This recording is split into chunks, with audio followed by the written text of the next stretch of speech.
Assalamualaikum warahmatullahi wabarakatuh. Kami dari kelompok 2 akan menjelaskan tentang riset pemasaran. Saya sendiri Nur Alvina Komarian NIM 24 dan teman saya One Widya Sarif NIM 35 dan Fatkul Amalia NIM 40 dan yang terakhir M Syaful Munir NIM 162. Nah, lanjut saja teman-teman. Di sini materi yang akan kami sampaikan ada 6. Yang pertama, definisi dan riset pemasaran. Yang kedua, menyusun rencana pemasarannya. Yang ketiga, metode riset pemasaran. Yang keempat, metode pengambilan sampling riset pemasaran. Yang kelima, alat statistik yang digunakan dalam riset pemasarannya. Dan yang terakhir, contoh dan studi kasusnya. Saja ke definition dan definisi riset pemasarannya. Riset pemasaran adalah suatu kegiatan yang sistematik dan mempunyai tujuan mengidentifikasikan masalah, peluang, pengumpulan data, pengolahan dan penganalisisan data, penyebaran informasi yang bermanfaat untuk membantu manajemen dalam rangka pengambilan keputusan, identifikasi dan solusi yang efektif dan efisien di bidang pemasaran perusahaan. Nah, sedangkan desain riset pemasarannya adalah desain yang menggambarkan perencanaan yang akan dilakukan dalam riset dan mengacu pada masalah yang telah ditetapkan. Desain riset dapat dibagi menjadi 3. Yang pertama, riset eksploratory, yang kedua, riset deskriptif, yang ketiga, riset kausal. Nah, untuk metode riset pemasaran ada 8. Yang pertama, metode studi kasus. Metode studi kasus merupakan suatu kajian yang mendalam, menyeluruh atas objek tertentu. Yang kedua, metode survei. Metode survei adalah metode yang digunakan untuk memperoleh fakta tentang gejala atas permasalahan yang muncul. Yang ketiga, metode pengembangan. Metode pengembangan adalah metode yang digunakan untuk memperoleh informasi tentang pengembangan suatu objek tertentu dalam kurun waktu tertentu. Yang keempat, metode tindak lanjut. Metode tindak lanjut adalah metode yang digunakan untuk mengetahui perkembangan suatu subjek setelah diberi perlakuan tertentu. Yang kelima, metode analisis isi. Metode analisis isi merupakan metode yang digunakan untuk menganalisis suatu isi dokumen. Metode kecenderungan adalah metode yang digunakan untuk melihat suatu kondisi tertentu yang akan datang dengan menggunakan proyeksi atau ramalan. Metode yang selanjutnya yaitu metode korelasional yang digunakan untuk menentukan tingkat hubungan variabel-variabel yang berbeda dalam suatu populasi. Yang selanjutnya yaitu metode eksperimen adalah metode yang memerlukan suatu langkah khusus dalam mempersiapkan data agar mengarah pada penelitian yang lebih objektif dengan 3 prinsip kerja yaitu replikasi, randomisasi, dan kontrol lokal. Menyusun rencana pemasaran. Rencana pemasaran adalah pernyataan tertulis yang disahkan oleh manajemen yang digunakan oleh manajer pemasaran untuk mengkomunikasikan hasil dan perencanaan sehingga karyawan bagian pemasaran dapat melaksanakannya tanpa ada rasa kebingungan. Langkah yang harus dilakukan dalam menyusun marketing plan atau menyusun sebuah rencana pemasaran yaitu antara lain 1. Dilakukan analisis situasi. Yang kedua, tujuan serta sasaran harus terbentuk.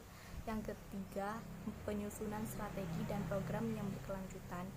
Yang keempat, membuat bagan rencana pelaksanaan yang telah ditentukan. Metode pengambilan sampling riset pemasaran. Sebelumnya, sampel merupakan suatu data yang ditarik dari sebagian populasi. Di sini, sampel dapat diartikan sebagai bagian yang lebih kecil dari sebuah populasi, namun sudah bisa dianggap mewakili dari keseluruhan. Teknik pengambilan sampel. Probability digunakan ketika setiap anggota memiliki peluang untuk dipilih menjadi sampel. Probability sampel itu mencangkup 1.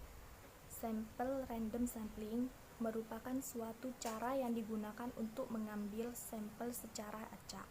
Yang kedua, systematic sampling merupakan cara yang digunakan untuk mengambil sampel dengan menggunakan aturan dan pola tertentu. Yang ketiga, stratified sampling, yaitu mengkategorikan populasi menjadi beberapa tingkatan atau kelompok.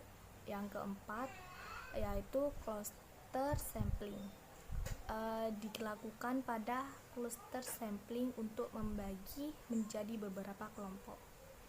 Selanjutnya, non-probability, yaitu ketika peluang menjadi sampel hanya ditunjukkan kepada beberapa orang, bukan semua anggota populasi. Non-probability sampling dapat dibagi menjadi 1. Judgmental sampling. Metode judgmental sampling ini menggunakan dasar pertimbangan tertentu dalam memilih sampel yang akan digunakan. Yang kedua, convenience sampling. Metode pemilihan sampel ini dipilih atas kemudahan periset atau penelitian. Misalnya, sampel yang berada di sekitar periset atau ketersediaan anggota populasi tertentu saja. Yang ketiga, quota sampling. Dalam metode ini, periset menetapkan kota atau jumlah tertentu untuk sampel yang dimiliki karakteristik yang diinginkan. Yang keempat, snowball sampling. Metode pemilihan sampel ini seperti gerakan bola salju, yaitu dari kecil menuju paling besar. Baik, selanjutnya ada alat analisis yang digunakan dalam riset pemasaran, yaitu sebuah alat analisis yang digunakan untuk mengelola data hasil yang didapatkan dari responden dalam analisis pemasaran. Yang pertama ada regresi berganda, yang kedua ada alat analisis diskriminan, yaitu sebuah teknik yang digunakan untuk mengelompokkan objek atau orang menjadi dua kategori atau lebih. Contohnya, seorang distributor dapat menentukan variabel-variabel mana saja yang membedakan lokasi toko yang berhasil dan kurang berhasil.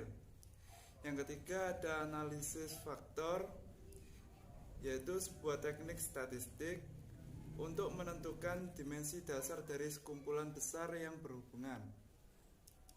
Yang keempat ada analisis cluster, yaitu sebuah teknik statistik yang digunakan untuk memisahkan objek-objek menjadi sejumlah objek tertentu atau kelompok yang bersifat saling bebas, sehingga kelompok-kelompok tersebut secara relatif berhubungan atau sejenis. Yang kelima, ada analisis conjoint, yaitu sebuah teknik statistik di mana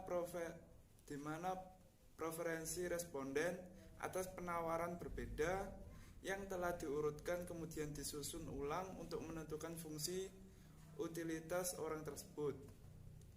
Yang keenam ada penyusunan skala multidimensi. Untuk analisis ini contohnya sebuah perusahaan komputer ingin melihat di mana mereknya ditempatkan dalam hubungan dengan merek-merek saingan. Selanjutnya, studi kasus yang kami gunakan, kami ambil dari artikel yang berjudul Riset Pasar Konsumen Terhadap Makanan Tradisional di Kota Pontianak. Berdasarkan analisis dari tingkat selera pasar konsumen terhadap makanan tradisional di Kota Pontianak, maka dapat disimpulkan bahwa tingkat selera pada pasar terbilang baik. Pengaruh lingkungan yang mendasari perilaku konsumen dalam mengkonsumsi makanan tradisional. Pengaruh lingkungan terdiri dari pengaruh budaya, kelas sosial, pengaruh pribadi, pengaruh keluarga, dan situasi. Untuk contoh dari kuesioner dapat dilihat dalam PowerPoint berikut ini. Sekian presentasi dari kelompok kami. Apabila ada yang ditanyakan, silahkan tanya dalam forum diskusi. Sekian, wabillahi taufiq wal hidayah. Wassalamualaikum warahmatullahi wabarakatuh.